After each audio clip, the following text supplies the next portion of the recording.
आरती भी मत दिखाइए बाजी, अभी अभी आरती रख दीजिए। हाँ अभी रखिए, जब अभी कथा समाप्त होगी तो आरती रखिए। हाँ अभी जाइए। हर समाप्ति के संग बात करते हैं। हरिओम। अब सभी लोग बैठ जाएंगे। हमारी प्यारी बहनें लोग माताएं लोग बैठ जाएंगे।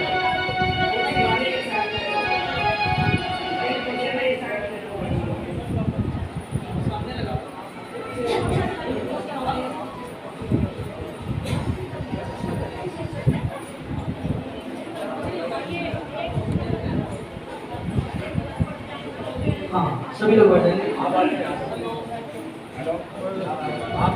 सही हो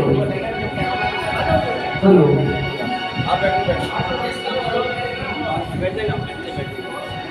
हरिओ वंदे देवो मापतिं सुरगुरुं वंदे जगत्कारणं वंदे पन्नगभूषणं मृगधरं वंदे पशूनां पतिं वंदे सूर्यसन्तोऽग्निनयनं वंदे मुकुन्दं प्रियं वंदे भक्तजनाश्रयं वंदे वरदं विष्णुं शङ्करम् ओम ध्याये नित्यं महेशं रजतगिरिनिभं चारुचन्द्रावतंसं रत्नाकलिपोज्ज्वलांगं परस्मृतवराभीतहस्तं प्रसन्नं पद्मासीनं समन्तापमर्गलैर्व्याघ्रकृत्यं वसानम् वंदे बोधगम्यं नित्यं गुरुशङ्करयोगिनं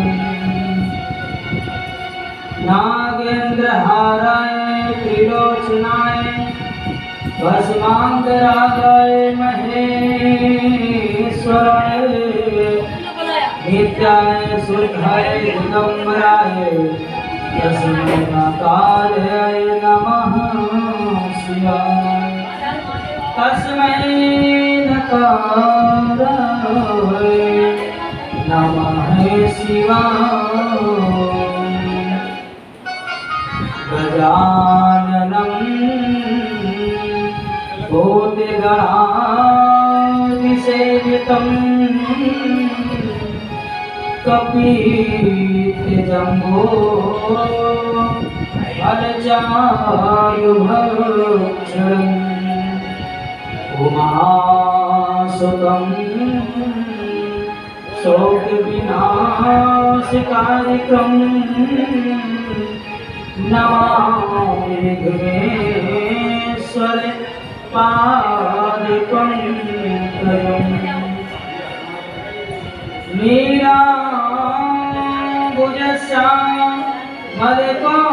नीलाम्बुजश्यामलकोमलाङ्गम्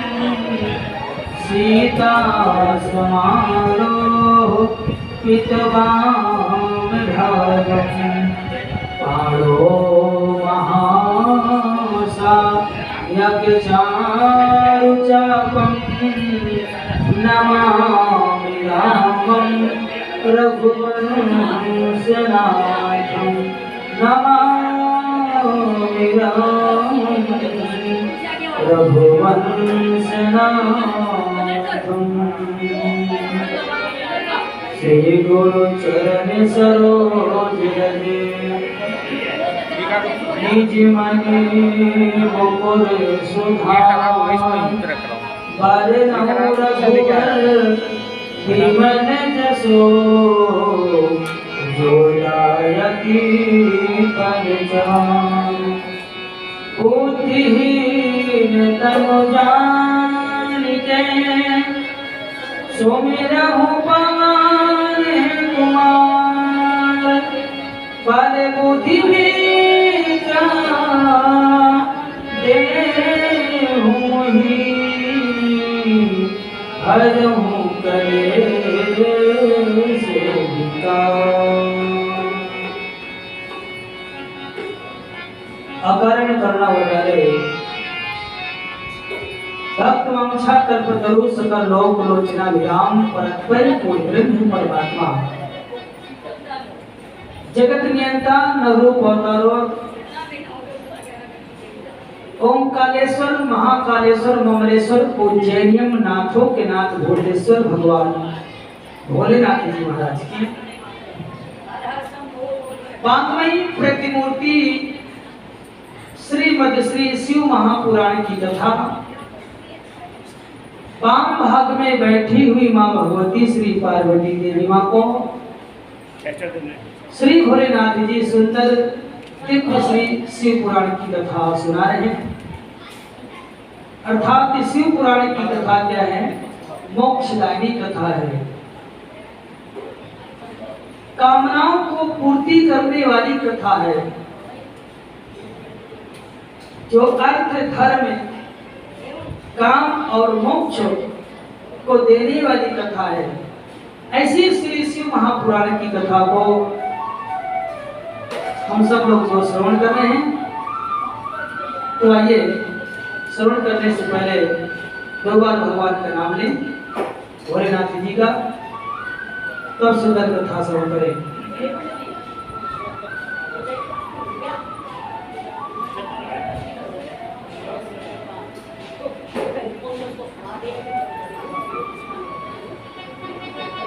हरि ओम नमः शिवाय, हरि ओम नमः शिवाय, हरि ओम नमः शिवाय, हरि ओम नमः शिवाय, हरि ओम नमः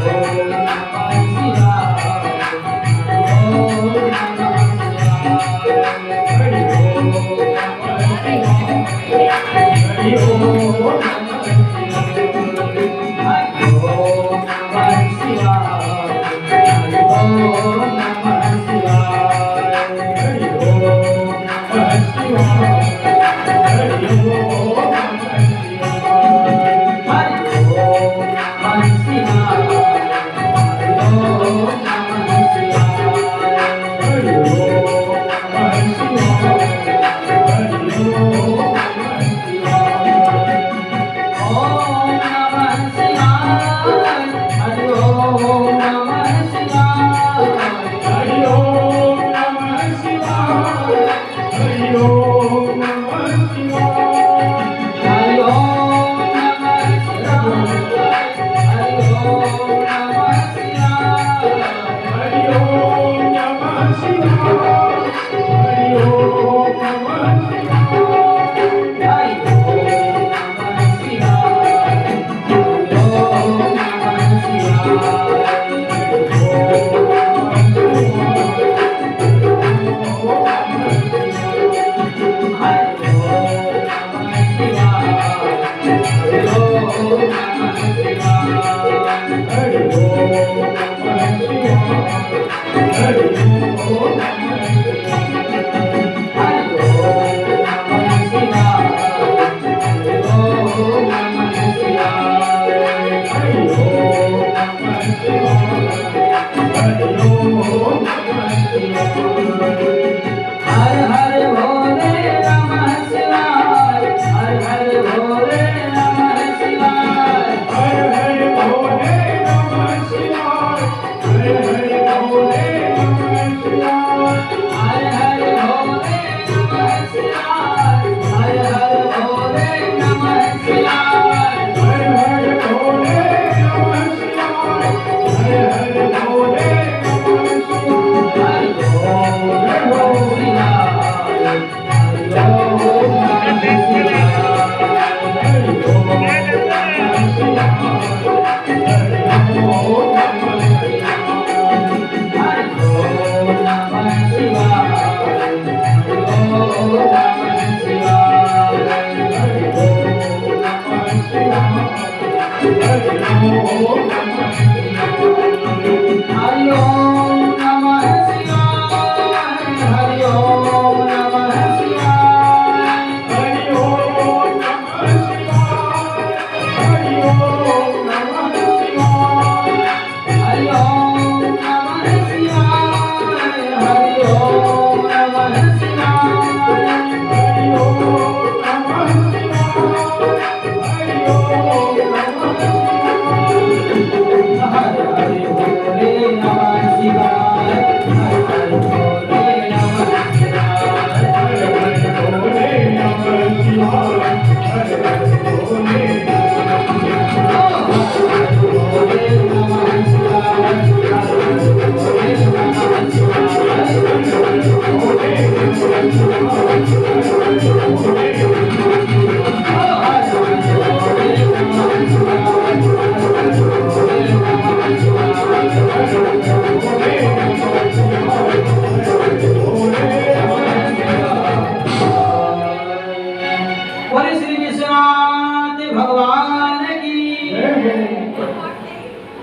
मर्यादा पुरुषोत्तम श्री रामचंद्र भगवान की, श्री हनुमंतलाल महाराज की, माँ भगवती पार्वती मैया की, श्री गणेश कार्तिकेय भगवान की, जगतिया वाली ज्योति मैया की, अन्नपूर्णा मैया की, सभी देवी देवताओं की, हर हर महादेव।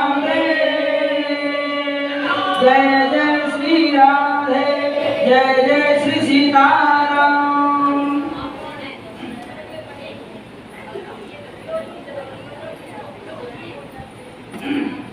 परमात्मा की असीम कृपा से, परम मंगल में प्रार्थना ईश्वर की कृपा से हम और आप सभी लोग श्री शिव महापुराण की कथा श्रवण करने के हम सब लोग उपस्थित हुए हैं। और ये हमारे परमादरणीय सम्मानित श्री पराशर बाबू जी और हमारी प्यारी माता अन्नपूर्णा देवी कहो, चाहे पार्वती देवी कहो, चाहे लक्ष्मी देवी कहो, चाहे सरस्वती देवी कहो, चाहे अलखनंदा कहो, चाहे गंगा कहो, चाहे जमुना कहो, चाहे तृप्ति कहो, चाहे बेतवा कहो या सरस्वती कहो, जो भी कहो, सब इनमें विद्यमान है। और हमारे परमादरणीय श्री बाबूजी जो बैठे हैं एकदम भोलेनाथ हैं। और जो माता जी कहती हैं ये आपको धर्म कर्म करना है, ये जब तब करना है, ये साधना करना है, ये पूजा करना है, ध्यान साधना करना है, ये मेडिटेशन करना है, ये तीर्थ यात्रा करना है, तो भोले बाबा भी तैयार हो जाते हैं।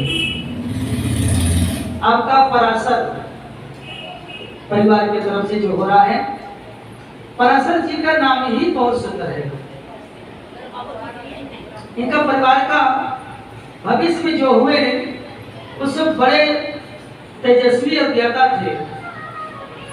सबसे पहले नारायण जी, नारायण के कमल से ब्रह्मा जी, ब्रह्मा के बेटा शक्ति, शक्ति के बेटा पराशर, नारायण ब्रह्मा 2, शक्ति 3, पराशर 4।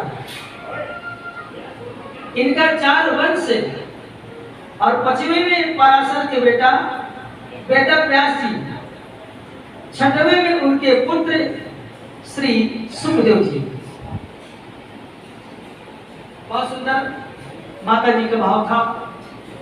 और हमारे परम आदरणीय श्री पंडित जी जो यहाँ के भगवान के प्रेम पुजारी जी हैं, इनके माध्यम से हमारी बातें हुई। 1 साल पहले भी हुई थी। तब हमारी माता जी और भोलेनाथ जी कहीं कैलाश पर्वत चले गए थे, तो उनको ढूंढ नहीं पाए, पता नहीं कौन से गुफा में घुस गए। तब 1 साल के बाद निकले, तब 1 महीना पहले की बातचीत हुई हमारी। तो माता जी का भाव और हमारे आदरणीय श्री पंडित जी का भी। और यहाँ पे जो हमारी माताएं बैठी हैं, कोई गंगा, कोई जमुना, कोई सरस्वती, कोई अलखनंदा, कोई तप्ती, कोई संगम, ऐसे भी माताएं और हमारी प्यारी प्यारी बहनें भी, और हमारे बुजुर्ग लोग भी, साउंड सर्विस के हमारे हुकुम सिंह, इन्होंने तो 5-6 कथा भी कर चुके हमारे साथ में। और बहुत सुंदर सभी की आस्था को, प्रेम को देखते हुए इस शिवालय मंदिर में आप सभी के हृदय में विराजमान भगवान नारायण को और आपकी आस्था को देखते हुए अनंत विभूषित समलांकृत परिव्राजकाचार्य धर्म चक्रवर्ती महामहोपाध्याय श्री चित्रकूट तुलसी पीठाधीश्वर मत जगत गुरु रामानंदाचार्य स्वामी श्री राम भद्राचार्य जी जो चित्रकूट के, उनके दोनों नेत्र में हैं, ऐसे करके कथा करते हैं, पूरा भारत उनको जानता है। उन्हीं के मैं कृपा पात्र बालयोगी मानस भूषण स्वामी चिंतामणि का आपके भगवान को और आपके श्रद्धा को मैं बार बार दंडवत एवं प्रणाम करता हूँ। आइए सुंदर कथा की ओर चले। नमः परम हंसा स्वजीत चरण कमल चितमके रंदाय भक्त जन वानसाय दिवासाय श्री रामचंद्राय नमः। भक्त जन वानसाय निवासाय श्री रामचंद्राय नमः। भवाम्भिभग्नं दीनं मा समुद्र भवावर्णवान् कर्मग्रहाय त्वां यतसो तव संतराम्। मनुष्य के पूर्व जन्म का जब पुण्य एकत्रित होता है, समन्वित होता है, प्रादुर्भाव होता है, प्राकट होता है, उदय होता है, और आप सब लोगों के ऊपर देव अनुग्रह होती है। पितरों का जब आप सब लोगों के ऊपर आशीर्वाद होता है, तब श्री शिव पुराण कथा सुनने को ये सुंदर अवसर प्राप्त होता है। भाग्योदयन बहुजन्म समर्चितेन सत्संगम च लभते पुरुषो यदा वै। अज्ञान हेतु कृतिमोह मदान्धकार नाशं विधाय हि तदोदये विवेकः। श्री सौनक जी महाराज को सूत जी महाराज, सूत जी महाराज छोटे से हैं, केवल 16 साल के बाबू, और सौनक ऋषि जो हैं ये हजारों वर्ष के हैं। कोई 10,000 वर्ष का है तो कोई 20,000 वर्ष का है। ये सारी जो कथाएं हैं ये कोई कलियुग की कथा नहीं है, ये सब कथाएं सतयुग की है। ध्यान दीजिए, सतयुग की कथा है। तो सूत जी महाराज से सनकादिक ऋषियों ने कहा कि महाराज जी, आप तो सिद्धांतों के बड़े ज्ञाता हैं और हम सब लोग अज्ञान रूपी अंधकार में डूबे हुए हैं। कोई कामना में डूबा है, कोई वासना में डूबा है, कोई यश में डूबा है, कोई कीर्ति में डूबा है, कोई मोह में डूबा है, कोई ममता में डूबा है, कोई प्रेम में डूबा है, कोई वात्सल में डूबा है। डूबे सभी हैं। तो प्रभु ऐसी कृपा करिए और ऐसी कथा सुनाइए जिससे सुन करके थोड़े ही समय में मनुष्य ज्ञान, भक्ति और वैराग्य को प्राप्त हो जाए। अज्ञान ध्वांत विध्वंस कोटि समप्रभा सोता ही ख्याहि कथा सारम मम कर्ण रसायनम। सूत जी महाराज जी से सनकादिक ऋषियों ने कहा, अज्ञान ध्वांत विध्वंस कोटि सूर्य समप्रभा। सूत जी से सनकादिक ऋषियों ने कहा, हम लोग अज्ञान रूपी अंधकार में डूबे हुए हैं। हम लोग अंधकार रूपी गुफा में घुसे बैठे हैं। हम लोगों को कोई रास्ता नहीं मिल रहा है जिससे हमारी मुक्ति हो जाए, हमारा मोक्ष हो जाए। अरे महाराज, मोक्ष तो तब होगा जीव को जब उसको ज्ञान होगा। जब ज्ञान ही नहीं होगा उसको तो मोक्ष कैसे होगा? उन्होंने कहा शिव पुराण पढ़े तो अवश्य मोक्ष हो जाएगा। शिव पुराण, अरे महाराज शिव पुराण में तो 24,000 श्लोक हैं, 7 संहिताएं हैं। जब व्यक्ति को हनुमान चालीसा पढ़ने का समय नहीं है कि शिव पुराण 24,000 श्लोक कैसे पढ़ लेगा वो? थोड़ा समय में कुछ बताइए जिससे कल्याण हमारा हो जाए महाराज, आनंद आ जाए, जय जयकार हो जाए। उन्होंने कहा थोड़े समय में यदि कल्याण का कोई उपाय है तो वो है श्री शिव महापुराण की कथा। श्री शिव महापुराण की कथा यदि श्रवण करेगा तो अवश्य ही उस व्यक्ति का कल्याण हो जाएगा। और ये अंतःकरण में ये भावना होना चाहिए कि हम सब लोग मुक्ति के लिए श्री शिव महापुराण सुन रहे हैं। ये बात को सुन करके श्री सूत जी बड़े प्रसन्न हो गए और कहा धन्य है ऋषियों, तुमने शिव श्री पुराण की कथा सुनने का जो निर्णय लिया है बहुत अच्छा किया। बोले धन्य धन्य गिरिराज कुमारी, धन्य धन्य गिरिराज कुमारी, धन्य धन्य गिरिराज कुमारी, धन्य धन्य गिरिराज कुमारी। तुम समाने नहीं तो प्रेमारी, तुम समाने नहीं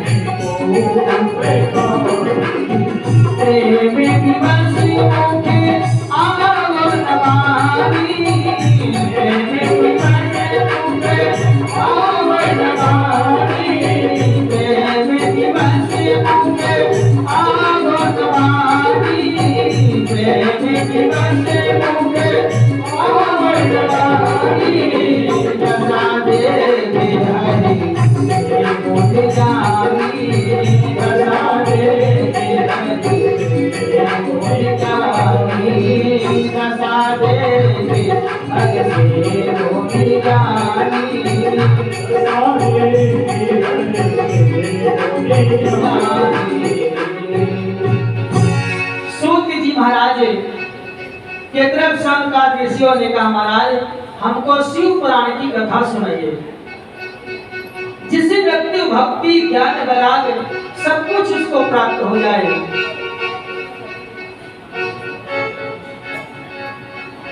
और अंत में जो है मोक्ष की प्राप्ति हो जाए उनको। बोले ठीक है। तो उन्होंने कहा ये बताओ शिव पुराण की कथा सुनने से किसी व्यक्ति का कल्याण हुआ है? बोले अवश्य हुआ है। श्री शिव महापुराण जो है सभी शास्त्रों का सार है, सभी पुराणों में सबसे श्रेष्ठ पुराण है।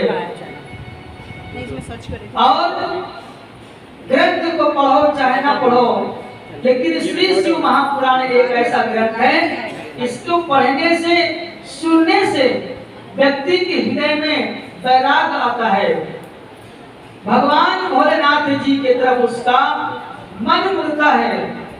और भगवान भोलेनाथ जी जैसे दयालु, भगवान भोलेनाथ जी जैसे कृपालु, भगवान भोलेनाथ जी जैसे अन्नदाता, भगवान भोलेनाथ जी जैसा कोई संसार में कृपालु हो ही नहीं सकता।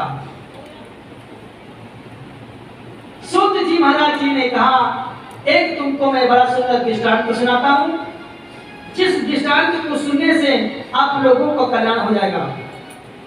सूत जी ने कहा मेरे गुरुदेव वेदव्यास जी को श्री सनत कुमार जी बद्रिका आश्रम में अलकनंदा के नदी के किनारे पर उन्होंने उनको सुनाया और कहा कि देखिए एक किरातों का नगर था, दक्षिण भारत में एक किरातों का नगर था। किरात माने जो नाचने गाने वाले होते हैं, कौन किरात? भिल्ल वनवासी। तो वनवासी लोग रहते थे और वहां पे जो है एक ब्राह्मण रहता था जिसका नाम था देवराज। भगवान शंकर जी पार्वती से बताया, उसका नाम था देवराज। इधर सूत जी महाराज जो है सौनकादि ऋषियों को बताने लगे, और उधर वेद व्यास जी को श्री सनत कुमार जी बता रहे हैं, और ब्रह्मा जी अपने बेटे नारद जी को कथा सुना रहे हैं, और यही कथा उपमन्यु जी श्री कृष्ण जी को कथा सुना रहे हैं। श्री महापुराण की कथा सूत जी सौनकादि ऋषियों को नैमिषारण्य में कथा सुना रहे हैं। वेद व्यास जी को श्री सनत कुमार जी व्यासकुंड अर्थात बद्रिका आश्रम के ठीक पीछे व्यासकुंड है, जो कि हरिद्वार, ऋषिकेश, यमुनोत्री, गंगोत्री, केदारनारायण, रुद्रप्रयाग, सोनप्रयाग, चमोली, ऋषिकेश, उधर ही महाराज पीछे वेद व्यास जी मूर्ति थी, बद्रीनाथ के ठीक पीछे। वहां पर महाराज सनत कुमार जी वेद व्यास जी को शिव पुराण की कथा सुना रहे हैं, और यही कथा उपमन्यु जी श्री योगीराज भगवान श्री कृष्णचंद्र जी को श्री शिव महापुराण की कथा सुना रहे हैं। और वही कथा आप लोगों को दिल्ली में मैं आपको अध्याय से आकर यहां सुना रहा हूं। ये परंपरा उसकी है। श्री शिव महापुराण में 24,000 श्लोक हैं, लेकिन 24,000 श्लोकों का पाठ तो हो जाएगा, पर 7 दिन में व्याख्या नहीं हो सकती। क्यों? क्योंकि सूत जी महाराज जी ने कहा, से महेश गणे से दीने से सुरेश हूँ जाहि निरंतर धामे, ताहि अनादि अनंत अखंडे अछेदे अभेदे सुभेदे बतावे। नारद से सुखी व्यासी रचे, पचिहारे तो पुनि पारे न पावे। गावे गुनी गणी का गंधर्वे, सारा देश से सब गुण गावे।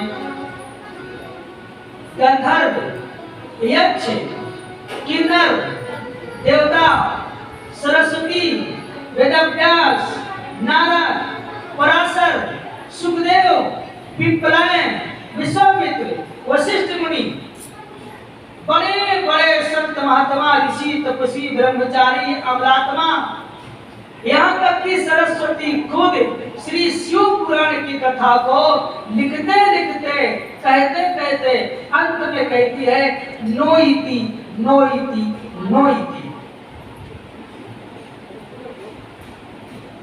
इनका चरित्र भोलेनाथ जी का इतना लंबा चौड़ा है, जैसे सागर के अंदर कोई कूद जाए और सोचे कि मैं खा ले लूं, तो जितना नीचे जाएगा उतना ही वो गहरा और होता जाएगा।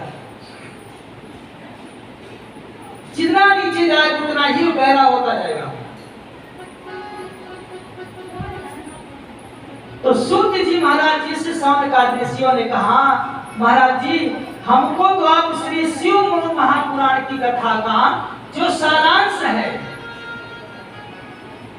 कथा सारम मम कर्णिरसायनम, जो कथा का सार है, कथा का सार जैसे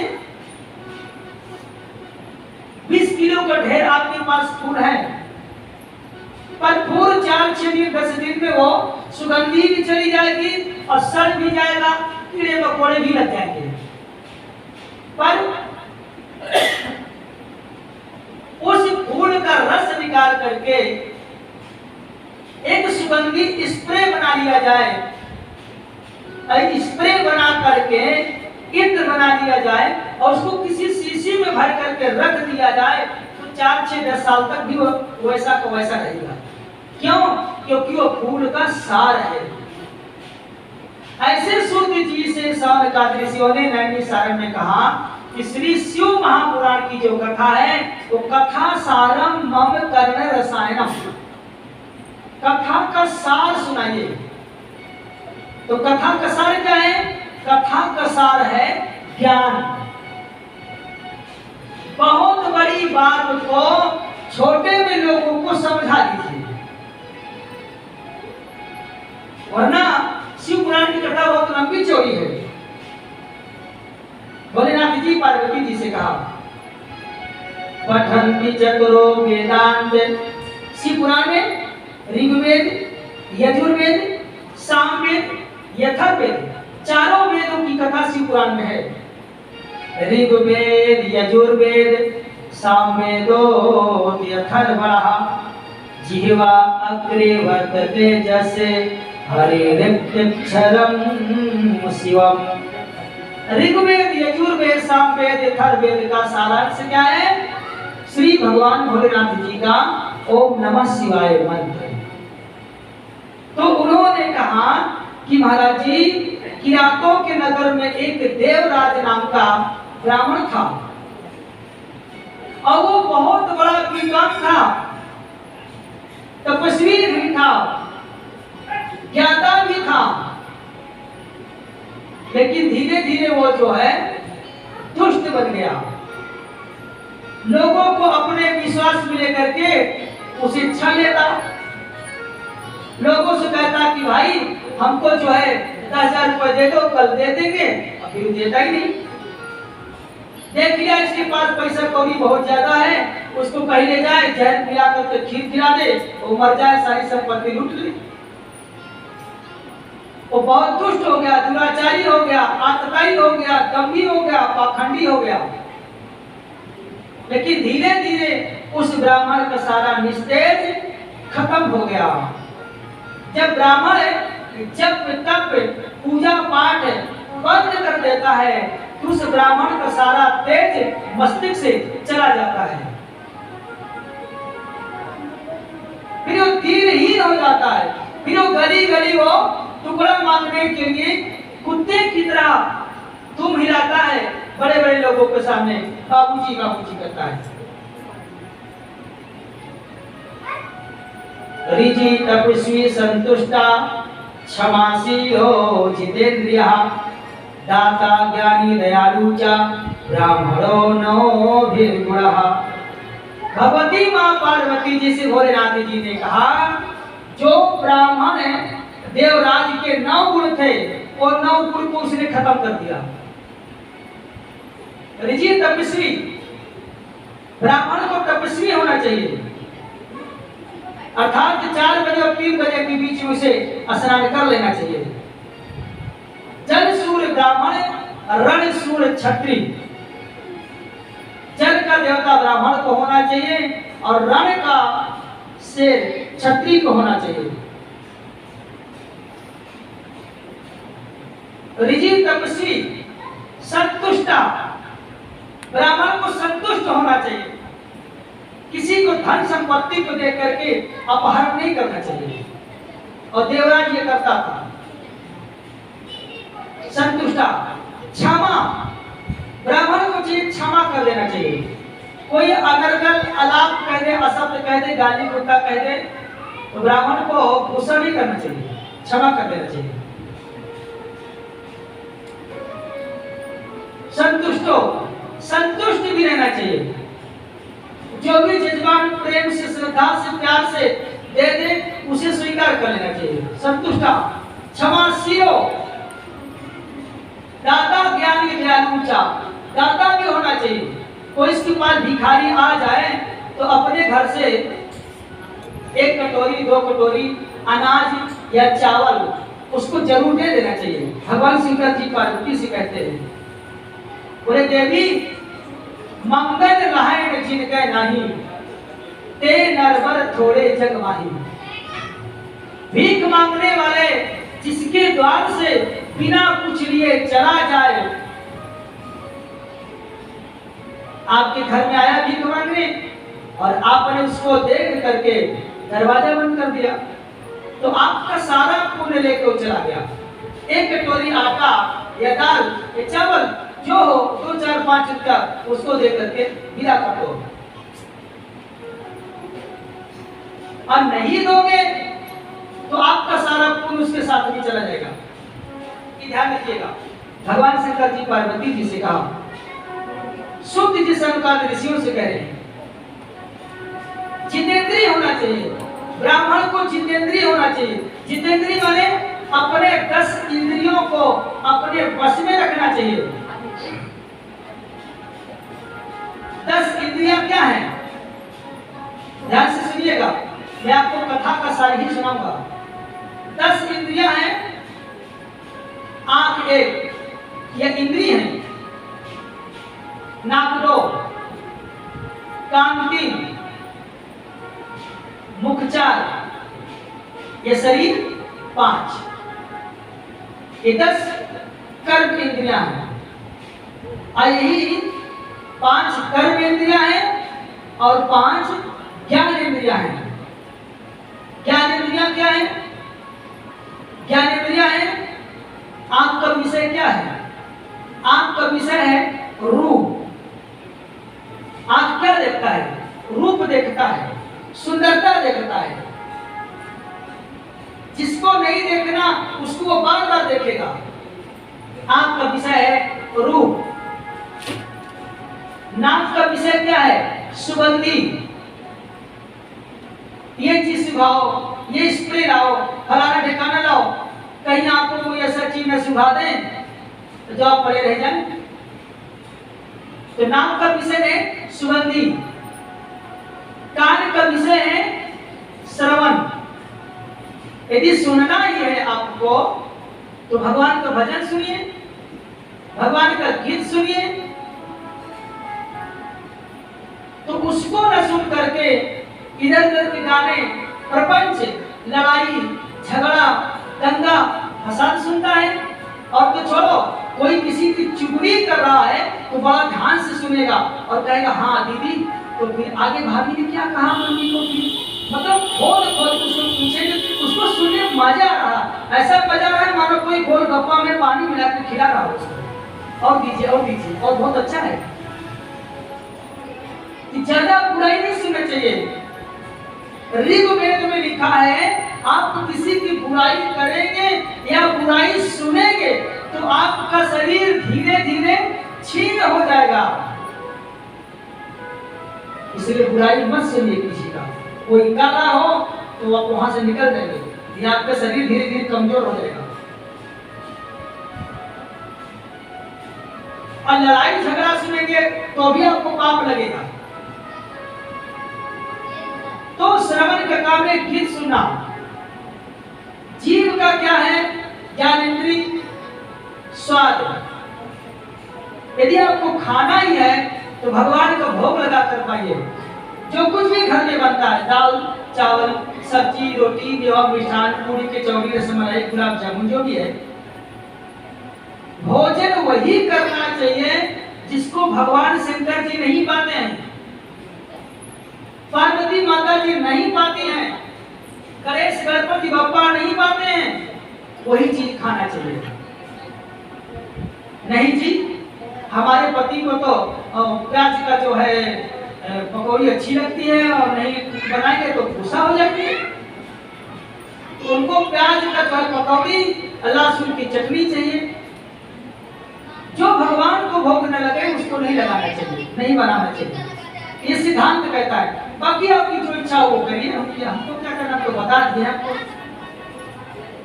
अब इस शरीर का विषय क्या है? स्पर्श। स्पर्श सब लोगों से नहीं करना चाहिए, स्पर्श ही करना है। तो भगवान से भेटिए, भगवान से प्रेम करिए। देखना है तो दुनिया को ना देख करके भगवान शंकर जी को देखो। है आँखों जो राम का दर्शन किया करे, है आँखों जो शिव का, है आँखों जो शिव का दर्शन किया करे, है आँखों जो राम का दर्शन किया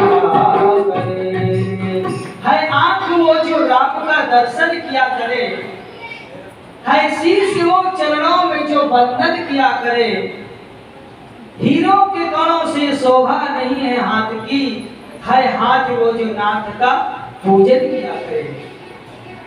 तो आइए भोलेनाथ जी का एक सुंदर सा भजन लेते हैं, उसके बाद फिर आगे चलते हैं।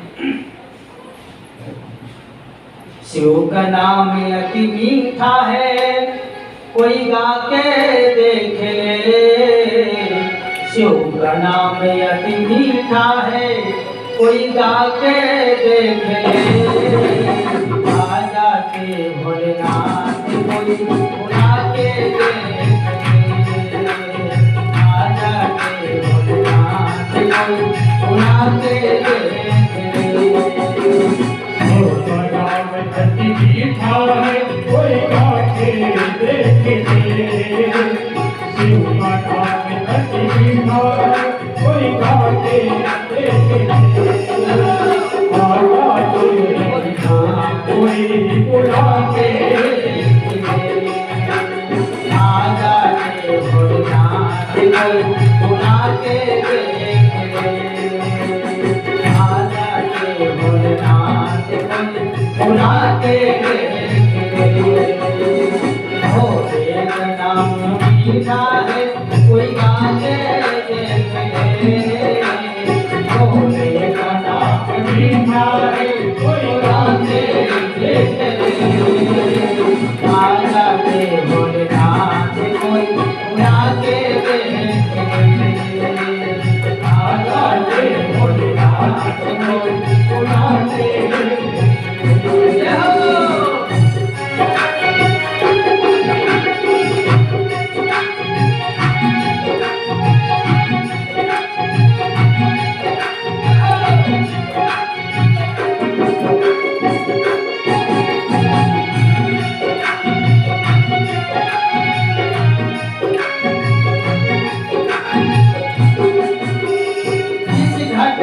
अभिमान भरा भोलेनाथ कहाँ से आए। इस घर में अभिमान भरा भोलेनाथ कहाँ से आए। इस घर में अभिमान भरा भोलेनाथ कहाँ से आए। इस घर में अभिमान भरा भोलेनाथ कहाँ से आए। इस घर में अभिमान भरा भोलेनाथ कहाँ से आए। इस घर में अभिमान भरा भोलेनाथ कहाँ से आए। इस घर में अंधकार भरा मेहमान कहाँ से आए। इस घर में अंधकार भरा मेहमान कहाँ से आए। भोलेनाथ की चौकी को, भोलेनाथ की चौकी को जला के देख ले। आ जाते भोलेनाथ कोई बुला के देख ले। आ जाते भोलेनाथ कोई बुला के भोले का नाम मीठा है, कोई गा के देख ले। भोले का नाम मीठा है, कोई गा के देख ले।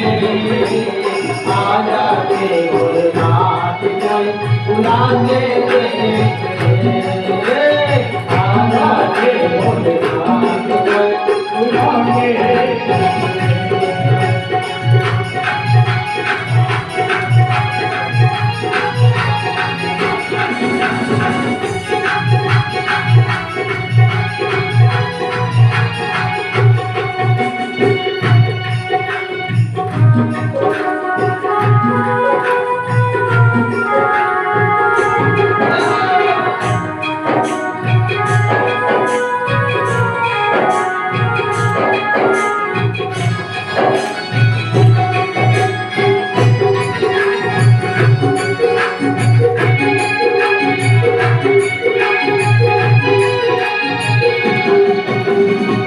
भोलेनाथ का मंदिर है, यहाँ मैंने नाने देखा। भोलेनाथ का मंदिर है, यहाँ मैंने नाने देखा।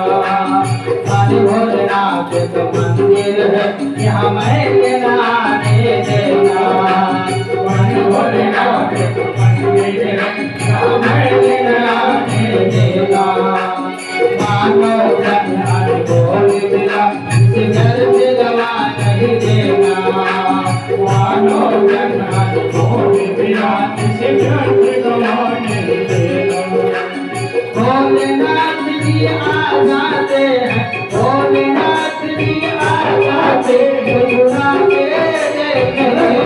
देखते आ जाते भोलेनाथ बुला के देखते आ जाते भोलेनाथ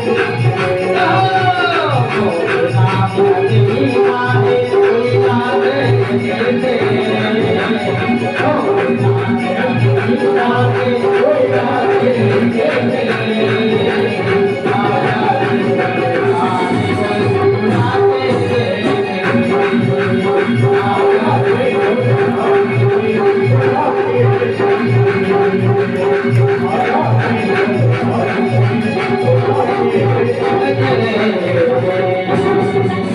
बोले विश्वनाथ भगवान की गौरांगी भोलेनाथ की ऐसे महाराज भोलेनाथ जी तो देवराज नाम का जो ब्राह्मण था महाराज वो बहुत दुष्ट था बहुत दुष्ट दुराचारी आदताई दम्भी पाखंडी था जिस गांव में उसको पानी भोजन ना मिले रात में उस गांव में वो आग लगा देता था और आग लगा करके चुपचाप भाग जाता धीरे धीरे भगवान शंकर जी और पार्वती जी उसके ऊपर बहुत गुस्सा गए कि सृष्टि तो हम करते हैं और चौपट को दुष्ट कर देता है पार्वती माता जी बहुत गुस्सा गई तो उसको दरिद्र बना दिया अब वो खाना पीना के लिए मोहताज हो गया परेशान होते होते होते होते वो सीधे महाराज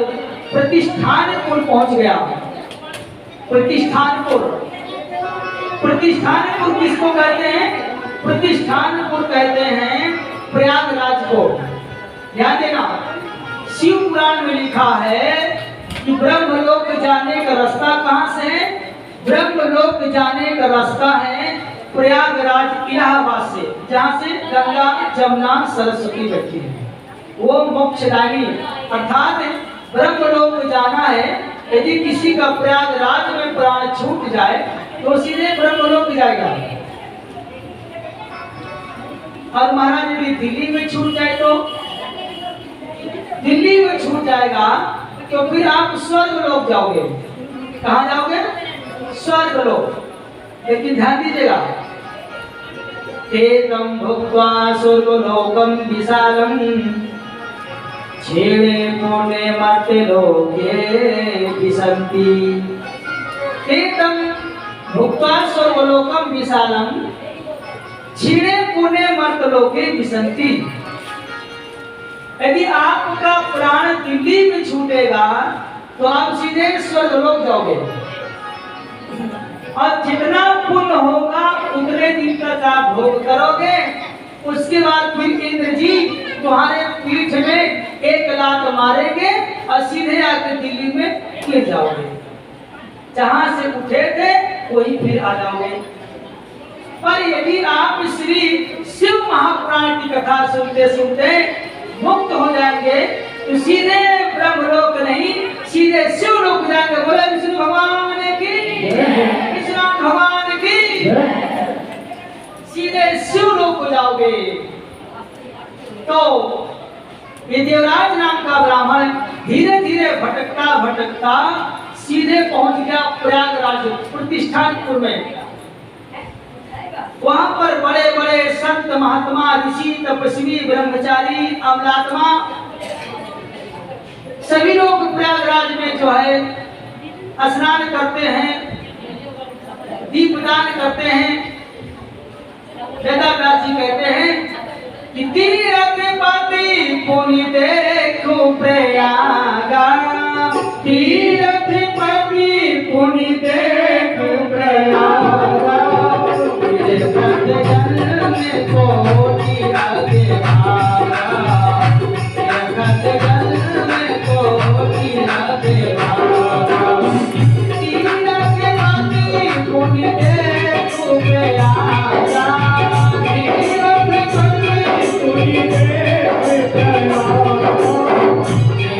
भगवान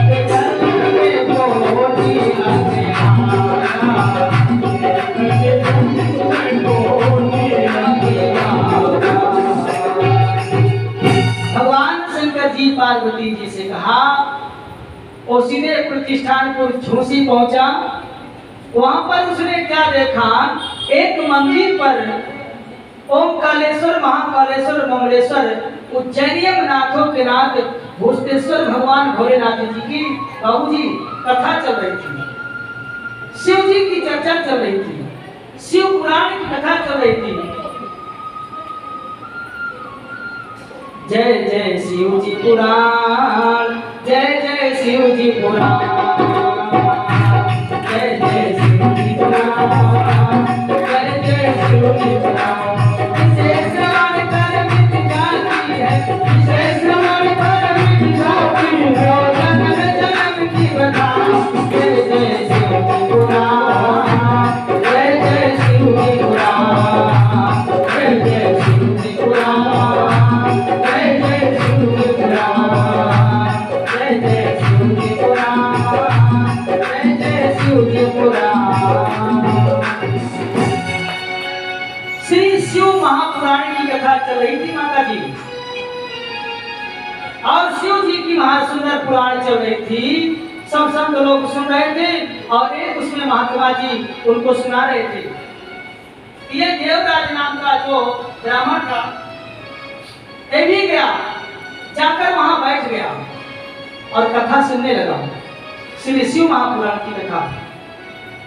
लेकिन वो शिव महापुराण की कथा 1 महीना तक चलनी थी, और वो 1 महीना तक सुनता रहा। और सुनते सुनते महाराज उसके शरीर में बुखार आ गया, ज्वर आ गया। जब बुखार आ गया तो सुनते सुनते वही प्रयागराज में वो मर गया।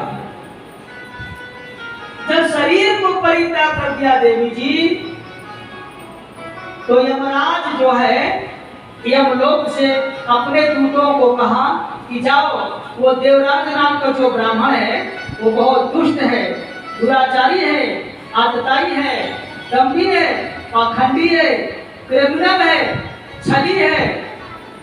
उसके अंदर छल था, कपट था, धोखा था, बेईमानी थी।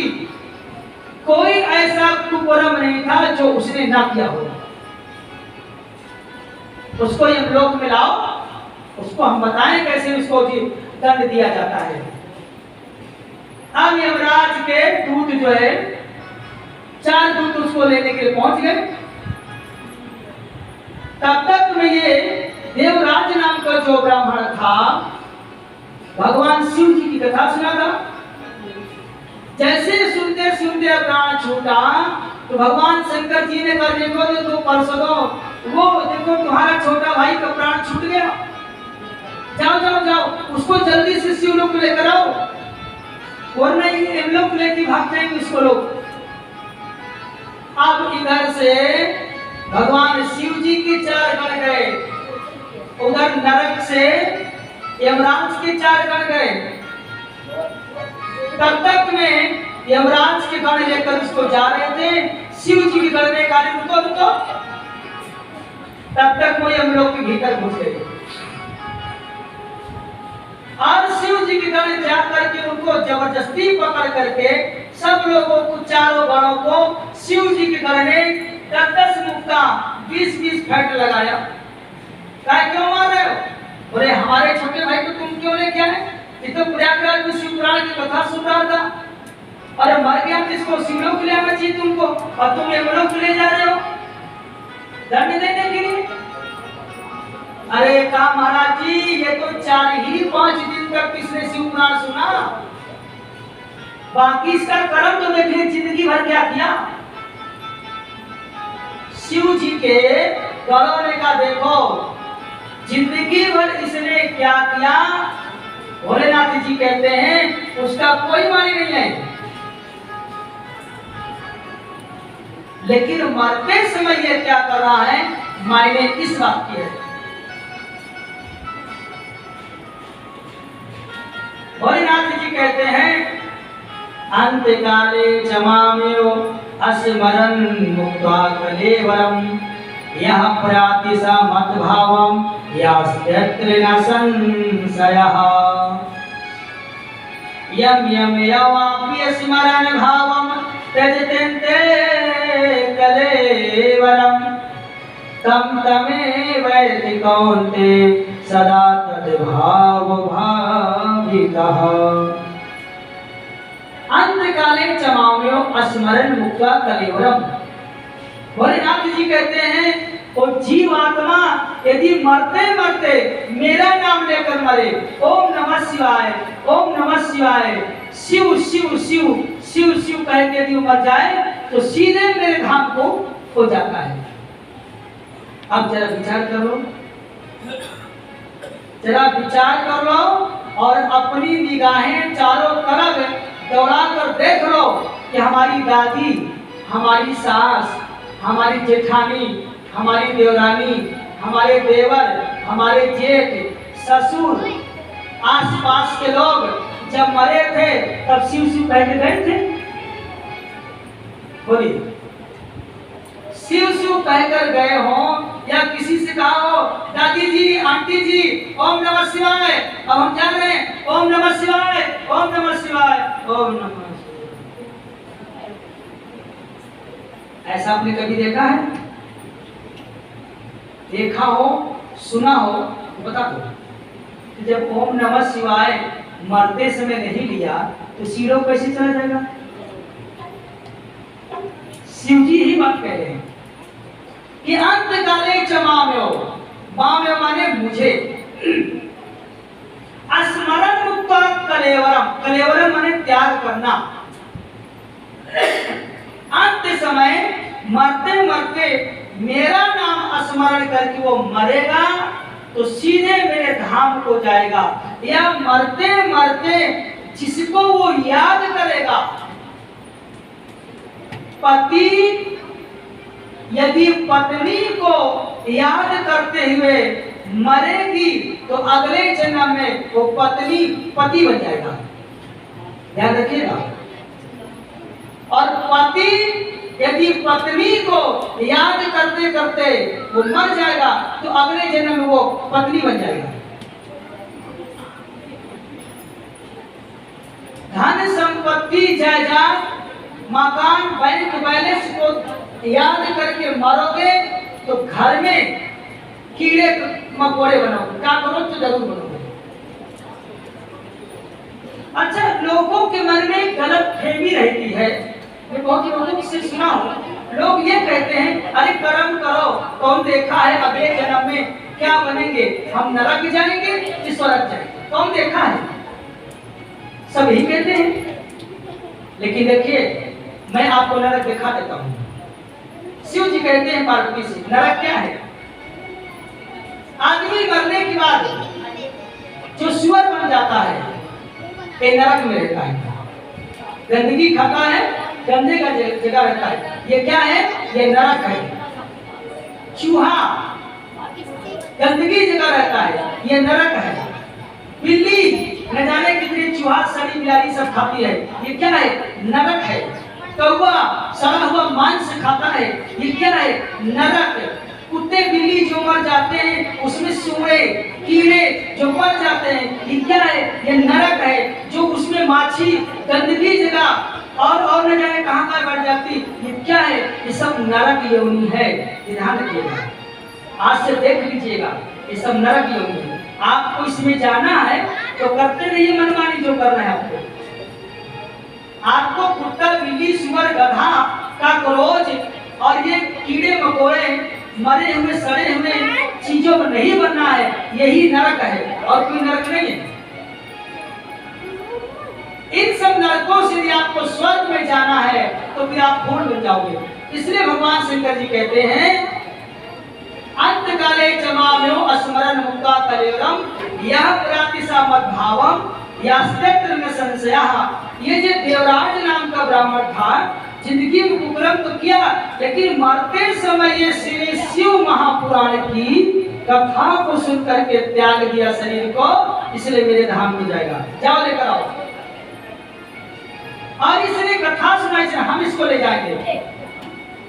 यमराज के दूतों को मार मार करके उस देवराज ब्राह्मण को के शरीर को अर्थात जीव आत्मा को लेकर के सुंदर दिव्य शरीर धारण करा दिया उसको। बढ़िया उसको भी सफेद चंदन लगा दिया, जटाएं उसकी हो गई, मुंडों की माला की बजाय बढ़िया रुद्राक्ष का माला पहना दिया, श्याम सुंदर शरीर में भभूति लगा दिया, हाथ में उसको भी त्रिशूल डमरू दे दिया, मृगछाला बना करके सीधे भोलेनाथ जी के पास उसको ले गए। बोले भोलेनाथ महाराज की। भोलेनाथ जी के पास ले गए। भोलेनाथ जी ने कहा आओ आओ आओ भक्ति जी, उसको गोद में बैठा लिया। अर्थात भोलेनाथ जी के सुंदर चरित्रों को सुनने से देखिए, जब देवराज इतना बड़ा मूर्ख ब्राह्मण कामी आदमी भी भगवान की शिव पुराण की कथा सुन करके शिवलोक पा सकता है, तो हम लोग दिल्ली के लोग सुनकर क्यों नहीं पा सकते? जरूर पा लेंगे। इसलिए 7 दिन बढ़िया से सुनिए और आनंद जरूर आपको आएगा और मोक्ष की भी प्राप्त हो जाएगी। श्री शिव महापुराण ऐसा है, 7 दिन तक आप नियम से कथा सुनिए। लहसुन काट मत खाइए, जमीन में बेड में सोइए, बासी भोजन मत करिए, मूली मत खाइए और हींग मत खाइए, मसूर की दाल मत खाइए। आज में दे रखा है इसमें। हाँ, मसूर की दाल भी वर्जित है इसमें। और कटहल की सब्जी भी मत खाइए, 7 दिन तक तो मत खाइए, ठीक है। वैसे इसमें लिखा हुआ है कि 7 दिन तक जो मुक्ति के लिए सुनना चाहते हैं, हमको संसार सागर से मुक्ति मिल जाए, तो यदि 7 दिन तक कथा सुनने का नियम क्या है? बोले 7 दिन हो सके तो कुछ भी ना खाए, कुछ ना खाए ना पिए। तो भोलेनाथ जी ने कहा 8वें दिन तो मुक्ति हो ही जाएगी उसकी। जो 7 दिन न खाएगा न पिएगा तो 8वें दिन तो मुक्त हो ही जाएगा। तो भोलेनाथ जी ने पार्वती जी से कहा एक उपाय और है। पार्वती माता जी ने कहा क्या उपाय है? कहा हो सके तो वो गाय का शुद्ध घी पी करके कथा सुने। तो कहा महाराज यहाँ तो होम अज्ञान करने के लिए देवता को मिलता नहीं है, अब आधार रख के घी कौन पिएगा? यहाँ तो डालडा मिलाकर तो दिया जाता है, घी पिए। घी नहीं है महाराज, और कुछ नीचे आओ डाउन करो। तो कहा घी यदि ना पी सके तो फिर वो शुद्ध गाय का दूध पिए, 2 लोटा 3 लोटा जितना पचा सके पच जाएगा। घुर घुर पेट किसका करेगा? अरे जो पिएगा उसका करेगा, हमारा थोड़ी करेगा। दूध पिए, इसमें लिखा दूध, थोड़ा सा दूध पिए, फल ले ले। दूध ना हो सके महाराज जी तो यहाँ तो अमूल आता है, फलाना ठिकाना कहते एक बूंद कोई चीज डाल देते हैं, वो 1 बल्कि दूध बन जाता है, नुकसान होता है। तो दूध ना हो सके तो फिर फलहार करिए, जैसे आलू, लौकी, सेब, संतरा, अनार, चीकू इत्यादि जो आपको पर्याप्त मात्रा में मिल जाए, इसकी सब्जी बनाकर सेंधा नमक डालकर के जीरा डालकर देसी घी छोड़ करके, और कुछ काजू है, बादाम है, कुछ मुनक्का छुआरा है और कुछ जो है मखाना भी है, उसको भी आप भूज लीजिए और भगवान को भी भोलेनाथ जी को भोग लगा दो, बेलपत्ती डाल करके, और बाद उसको आप ही पी लीजिए, खा लीजिए। तो इसको खा करके आप जो कथा सुन सकते हैं। किसी ने कहा ये भी फलहार ना बन सके किसी घर में जुगाड़ तो फिर क्या, फिर तो आप जो इच्छा हो यहाँ तक भोजन करें, तार दुपट्टा खूब कथा सुने। अब गले भर भोजन करेगा तो कथा कहाँ सुनेगा? गले भर भोजन कर लेगा तो कथा सुनेगा कि खटिया ढूंढेगा? हाँ, यहाँ तक भोजन कर लेगा तो कथा सुनेगा, तो खटिया ढूंढेगा। 1 घंटा आराम कर ले, तब तक माता जी चालू करवाओगे और नींद लग जाएगी, पता तब चलेगा कथा हो गई, बोले आरती हो गई है, तो चलो प्रसाद ले लिया जाए। तो भगवान भोलेनाथ जी ने कहा पार्वती जी से एक और शिव पुराण का महत्व है। एक महाराज ब्राह्मण था और वो ब्राह्मण जो था महाराज जी बहुत ज्ञानी था, पर उस ब्राह्मण का नाम था बिंदुक नाम का ब्राह्मण। बिंदुक नाम का जो ब्राह्मण था, ये समुद्र के किनारे पर एक वास्कल नाम का ग्राम था। दक्षिण भारत में वास्कल नाम का ग्राम था। बिंदुक नाम के ब्राह्मण थे। वहां पे चारों वर्णों के लोग रहा करते थे, ब्राह्मण भी, क्षत्रिय भी, वैश्य भी। लेकिन वहां के लोग जो है पूजा पाठ कोई नहीं करता था।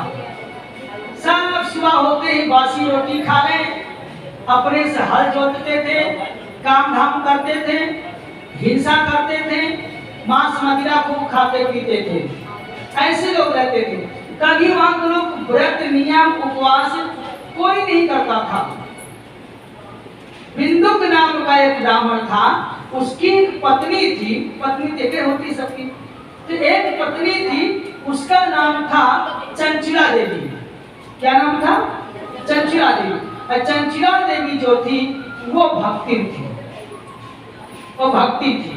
वो भगवान शंकर जी को खूब मानती थी, खूब भगवान शंकर से प्रेम करती थी, जैसे मीरा जी कहती है। और भगवान सामने जल छोड़ करके बेलपत्र चढ़ा के आसन बैठ करके खूब गीत गाती थी।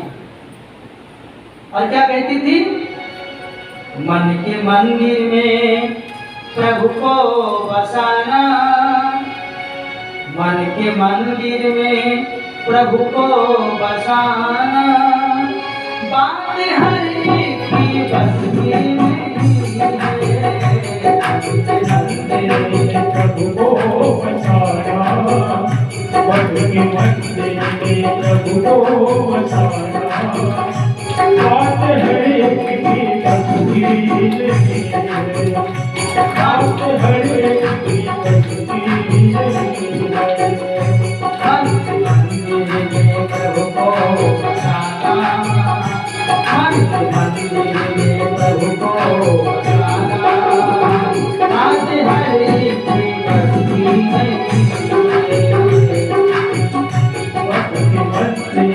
प्रभु को बचाना, मन के मंदिर में हरि को बचाना, बात हर एक की बस की,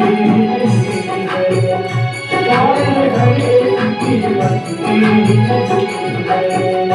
खेलना पड़ता है जिंदगी से, खेलना पड़ता है जिंदगी से, भक्ति इतनी ही सस्ती नहीं है।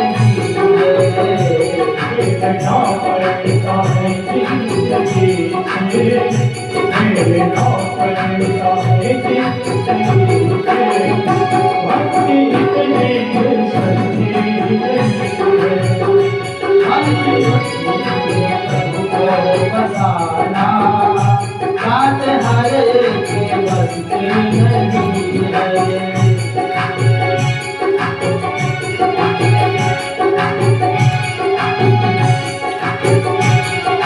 ताली बजा के।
संकट पड़े मन में डोले, नित्य खंभे से पहरा के डोले।